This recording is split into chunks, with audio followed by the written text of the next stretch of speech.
Assalamualaikum warahmatullahi wabarakatuh. Pada materi kali ini kita akan mempelajari tentang turunan kedua suatu fungsi dan titik belok kurva fungsi trigonometri. Sebelum masuk ke materi, kita berdoa dulu. Doa dimulai. Ya, doa selesai. Nah, kemudian kita masuk ke materinya ya. Turunan kedua. Misalkan f continue pada interval i dan terdiferensial. Jadi kalau masuk fungsinya ada, kemudian kalau diturunkan dan masukkan lagi titiknya tetap ada pada setiap titik dalam interval i. Jika f aksen 2 artinya turunan keduanya lebih besar 0 untuk semua titik-titik dalam, maka fx cekung ke atas.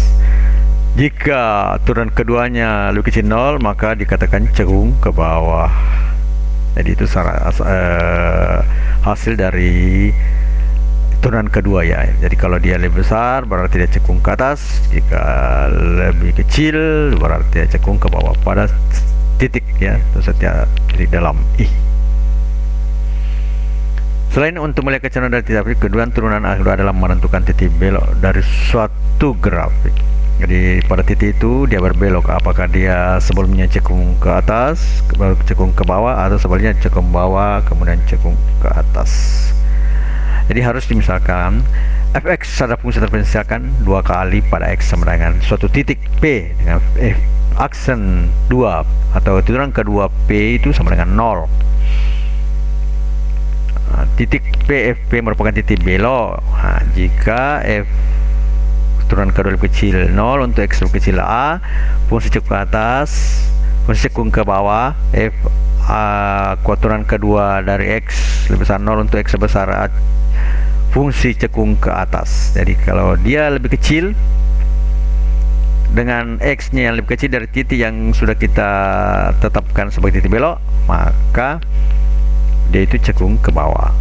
Kalau dia lebih besar dari a, cekung ke atas.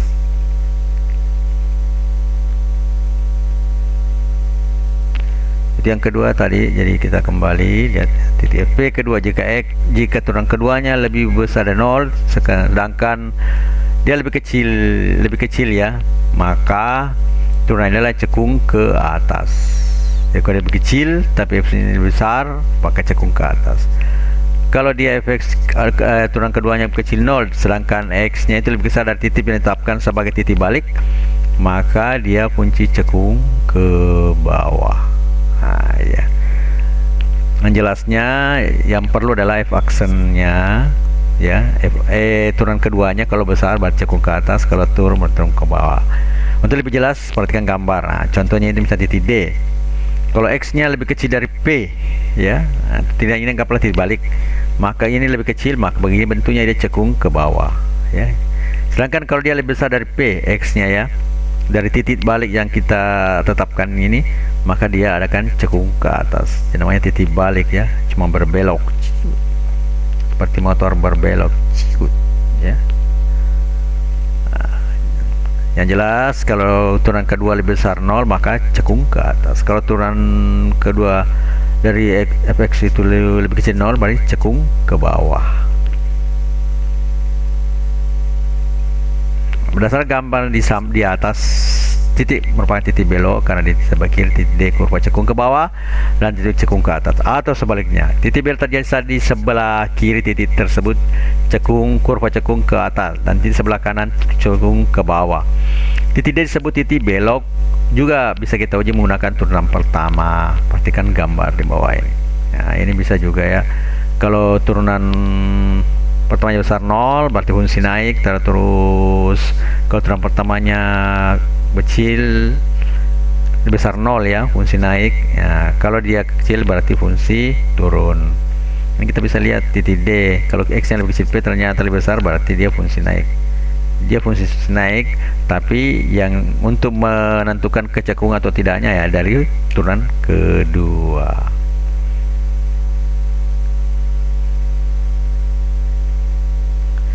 Dari gambar tadi terdapat titik adalah titik belok karena sebelah kiri kanan adalah fungsi naik.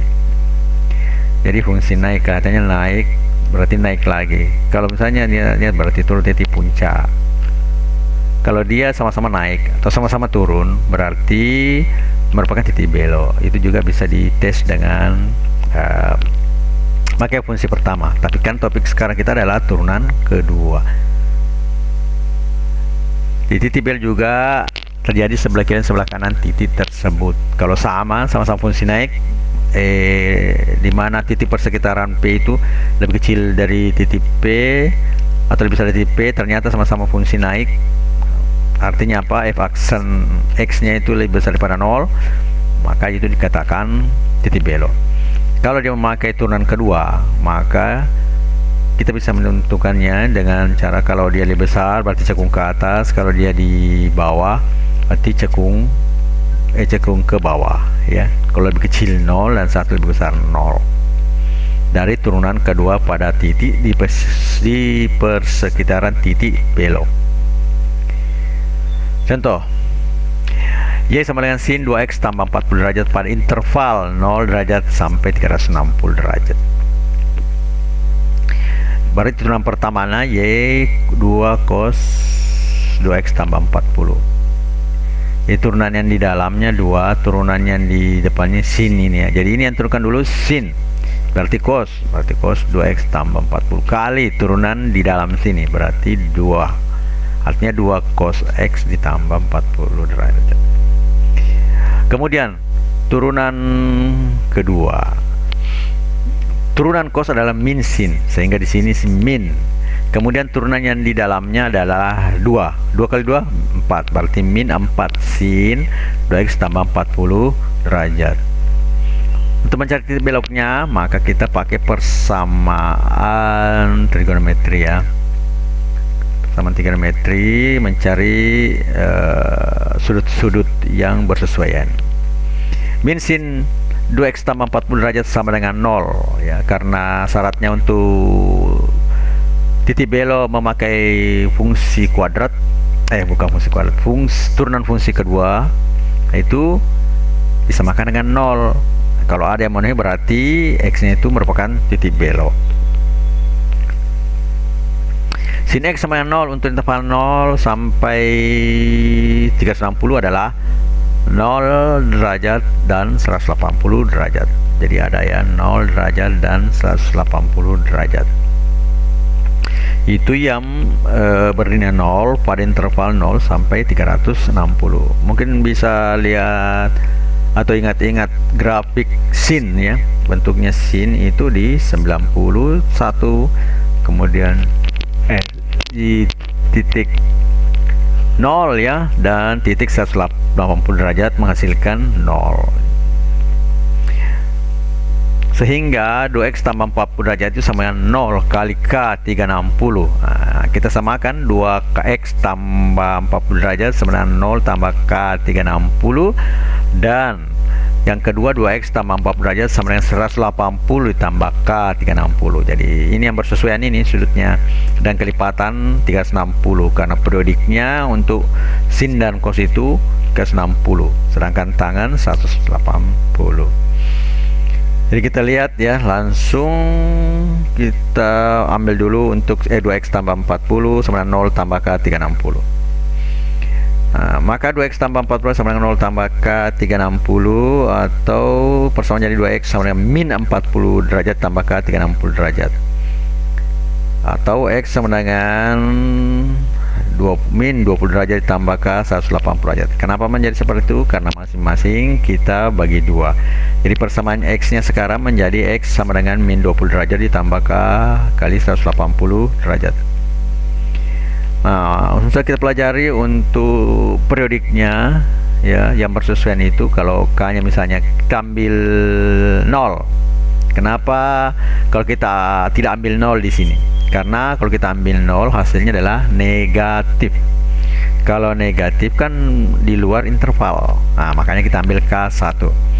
Kita coba K1 berarti min 20 derajat tambah 180 hasilnya 160 derajat. Nah, masuk dari interval.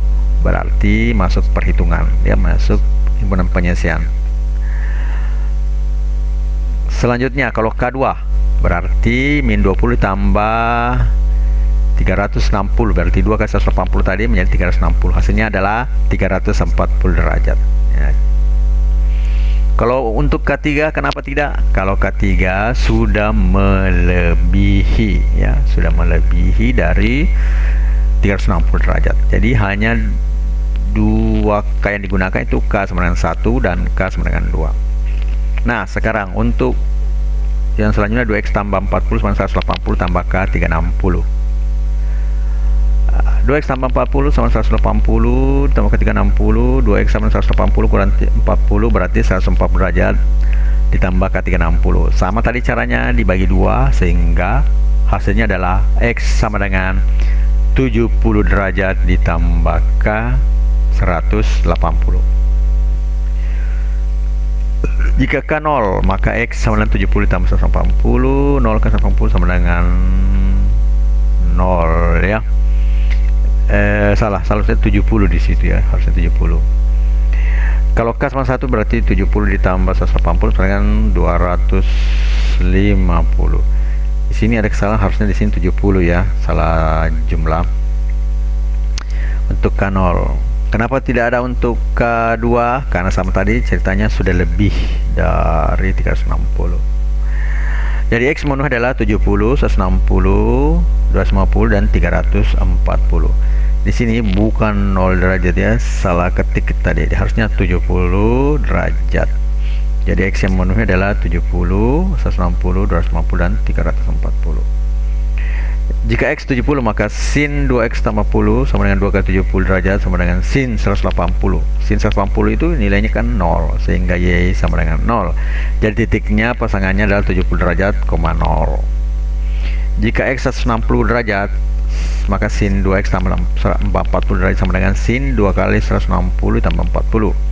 Itu sama dengan 320 tambah 40, hasilnya adalah sin 360.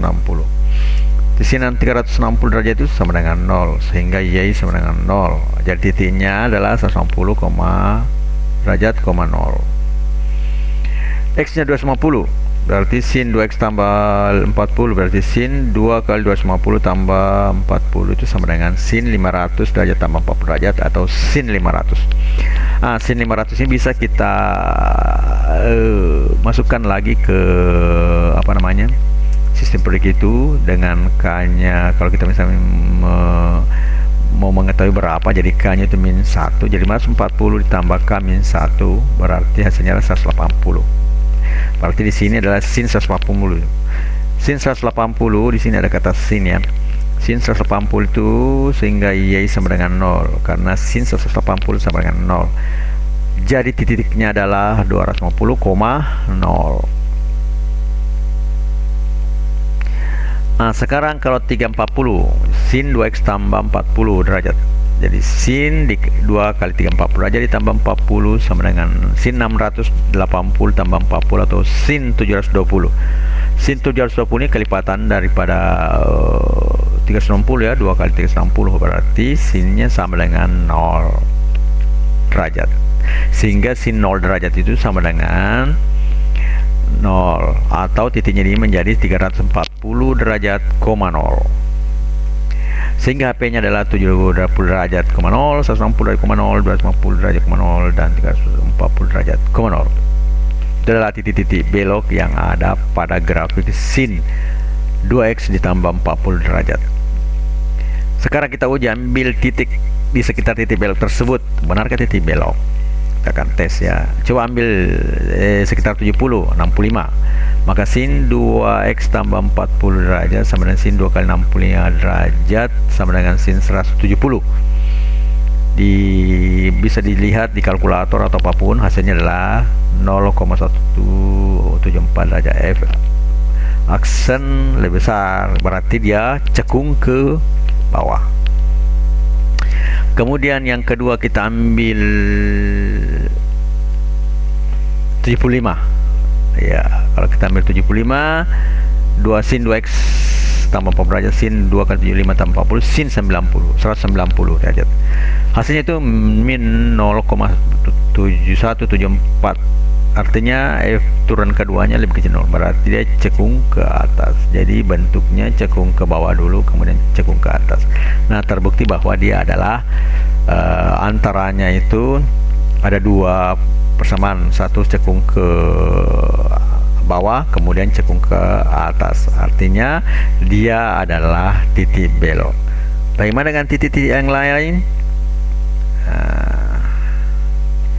Untuk titik-titik 180 derajat, 250 dan 350 bisa dicoba sendiri di rumah. Apa benar dia titik belok atau tidak? Sekira sampai di sini dulu pertemuan kali ini. Sampai jumpa pada pertemuan berikutnya.